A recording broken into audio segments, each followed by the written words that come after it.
Bismillahir Rahmanir Rahim. Regarding the concept of the hereafter, the misconception I'd like to discuss today relates to the misconception people have regarding the mercy of God on the day of judgment. People are of the view that since God is merciful, and of course we know that in Surah Fatiha, in the Bismillah formula, these tremendous words, these tremendous attributes of God, Ar-Rahman, Ar-Rahim, occur, and we frequently recite them as well. And on the basis of these expressions, people think that since God is merciful, His mercy abounds, so therefore it is very, very unlikely that people shall be punished by being consigned to hellfire. And they think that at the end, people shall perhaps go scot-free, and the Almighty will even not even put them into this agony of fire punishment. Now, it needs to be understood that, of course, God is merciful, and He Himself has called Himself merciful. But we need to understand that God is also a just being, and we have to realize that all the attributes of God, they must be considered with a proper balance. We cannot lay stress on one attribute and neglect the other. So therefore, on the day of judgment, of course, the mercy of God will engulf people. But again, we have to realize that God is just also. So therefore, His justice shall also be implemented.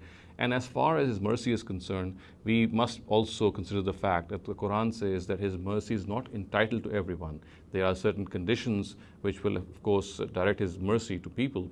Thus, for example, in Surah Araf, one of the prominent verses which say so is that Inna rahmatullahi qareebun minal muhsinin, which of course means that His mercy is within the reach of the righteous. And only the righteous deserve it, and people who follow His ways, they deserve it.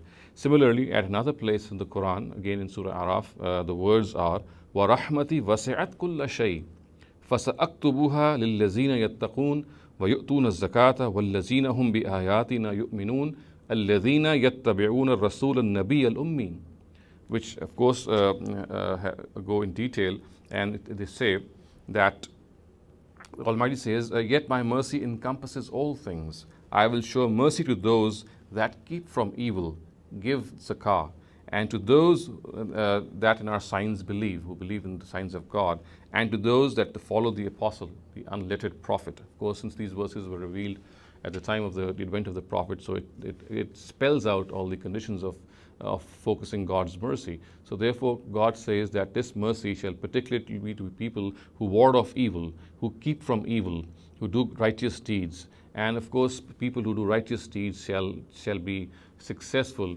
in directing the attention and mercy of the Almighty towards them. So we have to be very, very clear here that the Almighty, although of course His mercy abounds and we all expect Him to deal with us mercifully, however, we must also realize that on the day of judgment, complete justice shall prevail.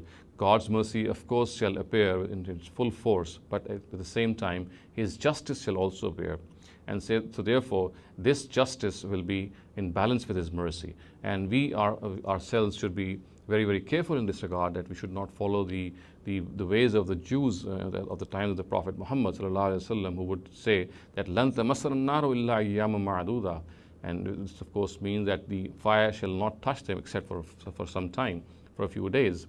And this is what they contended. So therefore, we also must remain aware of the fact that the mercy of God, of course, shall enshroud us, inshallah, on the day of judgment. But again, His justice shall also prevail.